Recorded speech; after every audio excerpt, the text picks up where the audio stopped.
നമസ്കാരം. എറണാകുളം ചേന്നമംഗലം കൂട്ടക്കൊലക്കേസിലെ പ്രതി ഋതു ജയനെക്കുറിച്ച് വിശദ അന്വേഷണത്തിന് പോലീസ്. ഋതു കേരളത്തിന് പുറത്ത് എന്തെങ്കിലും കേസുകളിൽ ഉൾപ്പെട്ടിട്ടുണ്ടോ എന്നും ലഹരി ഇടപാടുകളിൽ ഭാഗമായിട്ടുണ്ടോ എന്നും പരിശോധിക്കാനാണ് തീരുമാനം.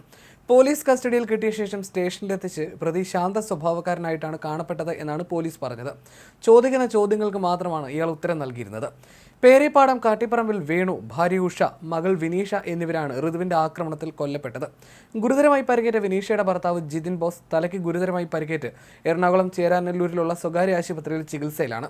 ബംഗളൂരുവിൽ നിർമ്മാണ തൊഴിലാളിയായി ജോലി ചെയ്യുന്ന ഋതു കഴിഞ്ഞ ദിവസമാണ് നാട്ടിലേക്ക് വന്നത്. കൃത്യം നടത്തിയ ശേഷം ബൈക്കിൽ സഞ്ചരിച്ച പ്രതിയെ ഹെൽമെറ്റ് ധരിക്കാത്തതിന് പോലീസ് തടഞ്ഞു നിർത്തി ചോദ്യം ചെയ്യുകയായിരുന്നു. ഇതിനിടയിലായിരുന്നു താൻ 4 പേരെ കൊന്നുവെന്നും അത് അറിയിക്കാനായി പോലീസ് സ്റ്റേഷനിലേക്ക് വരികയായിരുന്നുവെന്നും ഋതു പോലീസിനോട് പറഞ്ഞത്. പിന്നാലെ പോലീസ് സ്റ്റേഷനിലേക്ക് ഇയാളെ കൊണ്ടുപോവുകയായിരുന്നു. കൊലപാതകത്തെക്കുറിച്ച് അറിഞ്ഞാണ് പോലീസ് തടഞ്ഞു നിർത്തിയത് എന്ന വിശ്വാസത്തിലായിരുന്നു ഋതുവിന്റെ കുറ്റസമ്മതം. വാഹന പരിശോധനയുടെ ഭാഗമായിട്ടായിരുന്നു പോലീസ് കൈകാട്ടി തടഞ്ഞത്. ഹെൽമെറ്റ് വെക്കാതെ സിഗരറ്റ് വലിച്ച് ബൈക്കിൽ പോയതായിരുന്നു ഇതിന് കാരണം. ജിതിന്റെ ബൈക്ക് എടുത്തായിരുന്നു രക്ഷപ്പെടാനുള്ള ഋതുവിന്റെ ശ്രമം. പോലീസ് കണ്ടതുകൊണ്ട് മാത്രമാണ് അപ്പോൾ പിടിയിലായത്. അല്ലാത്ത പക്ഷം സ്ഥലം വിടാൻ സാധ്യത ഏറെയായിരുന്നു. സംഭവ സമയത്ത് ലഹരി ഉപയോഗിച്ചിരുന്നതായി കണ്ടെത്തിയിട്ടില്ലെന്ന് പോലീസ് വ്യക്തമാക്കി. പ്രതിക്ക് മാനസിക പ്രശ്നങ്ങളില്ലെന്നും കൂടുതൽ ചോദ്യം ചെയ്യലിനായി വിട്ടുകിട്ടണമെന്നും കാണിച്ച് പോലീസ് റിമാൻഡ് റിപ്പോർട്ടിൽ കസ്റ്റഡി ആവശ്യവും മുന്നോട്ട് വെച്ചിരുന്നു. വൈകുന്നേരം 6:30യോടെയാണ് ഋതുവിനെ കസ്റ്റഡിയിൽ വിട്ടുകൊണ്ട് ഉത്തരവായത്. പ്രതി പോലീസിന്റെ അന്വേഷണവുമായി സഹകരിക്കുന്നുണ്ടെന്നും ചോദ്യങ്ങൾക്കെല്ലാം കൃത്യമായ മറുപടി നൽകുന്നുണ്ടെന്നും ഡിവൈഎസ്പി പറഞ്ഞു. വൈദ്യ പരിശോധനയിൽ സംഭവ സമയത്ത് പ്രതി ലഹരി ഉപയോഗിച്ചിരുന്നതായി കണ്ടെത്താൻ കഴിഞ്ഞിട്ടില്ലെന്നും അന്വേഷണ ഉദ്യോഗസ്ഥൻ പറഞ്ഞു. തന്നെയും വീട്ടുകാരൻ കളിയാക്കിയതിനെ തുടർന്നാണ് താൻ ആക്രമണത്തിന് മുതിർന്നത് എന്നാണ് ചോദ്യം ചെയ്യലിൽ ഋതു പോലീസിനോട് വെളിപ്പെടുത്തിയത്. വ്യാഴാഴ്ച വൈകിട്ട് 6 മണിയോടെയാണ് ചേന്നമംഗലത്തെ നടിക്ക് അരും കൊല നടന്നത്. ഋതു ആദ്യം ആക്രമിച്ചത് വിനീഷയാണ്. ഇതിന് പിന്നാലെ വേണുവിനെയും ഉഷയും ആക്രമിച്ചു. ഒടുവിലാണ് ജിതിന്റെ തലക്കടിച്ചത്. കൊല്ലപ്പെട്ട 3 പേർക്കും മുഖത്തും തലയിലുമാണ് പരിക്കൾ. കഴുത്തിന് താഴെ കാര്യമായ പരിക്കളില്ല. വേണുവിന്റെ തലയിൽ 6ഉം വിനീഷയുടെ തലയിൽ 4ഉം ഉഷയുടെ തലയിൽ 3ഉം മുറിവുണ്ട്.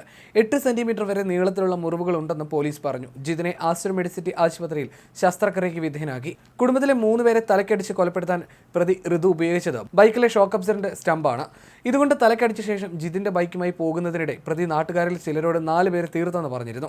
ഹെൽമെറ്റ് വെക്കാതെ സിഗരറ്റ് വലിച്ച് ബൈക്കിൽ പോകുന്നത് കണ്ട് വടക്കേക്കര പോലീസ് കൈ കാണിച്ചു. എന്നാൽ നിർത്താതെ പോയ ഋതു തിരികെ വന്ന് 4 പേരെ കൊന്നെന്ന് പോലീസിനോട് പറഞ്ഞു. തുടർന്ന് ഇയാളെ ജീപ്പിൽ കയറ്റി സ്റ്റേഷനിലേക്ക് കൊണ്ടുപോയി. വേണുവും കുടുംബവും അപകീർത്തിപ്പെടുത്തുന്നതിനാലാണ് കൊലപാതകമെന്നാണ് ഋതു മൊഴി നൽകിയത്. കൊലപാതകത്തിൽ കുറ്റബോധമില്ലാത്ത വിധമാണ് പ്രതിയുടെ പെരുമാറ്റം. ബൈക്ക് മോഷണം ഉൾപ്പെടെ 3 കേസുകളിൽ ഋതു പ്രതിയാണ്.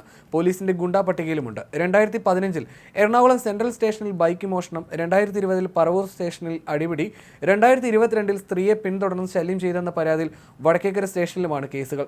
തർക്കങ്ങളിൽ വേണുവിന്റെ വീട്ടുകാരും ഋതുവിന്റെ വീട്ടുകാരും 2 തവണ വടക്കേക്കര പോലീസിൽ പരാതി നൽകിയിരുന്നെങ്കിലും സ്റ്റേഷനിൽ ഒത്തുതീർപ്പാക്കിയിരുന്നു. തലക്കടിയേറ്റ് ഗുരുതര പരിക്കുള്ള ജിതിൻ ബോസ് കുറച്ചുകാലം നാട്ടിൽ ഡ്രൈവറായിരുന്നു. പിന്നീടാണ് ഗൾഫിൽ ജോലി കിട്ടിയത്. കൂട്ടക്കൊല നടത്തിയ പ്രതി ഋതു ഇടയ്ക്ക് ബംഗളൂരുവിൽ പോകുമെങ്കിലും ഇയാളുടെ ജോലിയെക്കുറിച്ച് ആർക്കും വ്യക്തമായ ധാരണകളില്ല. നിർമ്മാണ തൊഴിലാളിയാണെന്ന് പറയുന്നുണ്ടെന്ന് മാത്രം. ലഹരി മരുന്ന് ഇടപാടുകൾക്കായിട്ടാണ് ബംഗളൂരു യാത്രയെന്ന് നാട്ടുകാർ ആരോപിക്കുന്നു. വെള്ളിയാഴ്ച വൈകിട്ട് 5:30 പറവൂർ ജുഡീഷ്യൽ 1ാം ക്ലാസ് മജിസ്ട്രേറ്റ് കോടതിയിൽ പ്രതിയെ ഹാജരാക്കിയത്. ജിതിന്റെ സുഹൃത്തുക്കളും നാട്ടുകാരും കോടതി അങ്കണത്തിലെത്തിയിരുന്നു. ഇവരിൽ പലരും രോഷത്തോടെ "നീ ഒരു കുടുംബത്തിനെ ഇല്ലാതാക്കിയില്ലേടാ" എന്ന് ഉറക്കെ ചോദിക്കുന്നുണ്ടായിരുന്നു. ജീപ്പിൽ നിന്നിറങ്ങിയപ്പോൾ ചിലർ പ്രതിക്ക് നേരെ പാഞ്ഞെടുത്തെങ്കിലും പോലീസ് വേഗം കോടതിയുടെ ഉള്ളിലേക്ക് കയറ്റി. സംഘർഷാവസ്ഥ കണക്കിലെടുത്ത് പോലീസ് കോടതി മുറിക്ക് സമീപത്തേക്ക് ജീപ്പ് നീക്കിയിട്ടു. പ്രതിയെ തിരിച്ച് പുറത്തേക്ക് ഇറക്കിയപ്പോൾ ഒരാൾ ഇഷ്ടികയുമായി പാഞ്ഞെടുത്തു.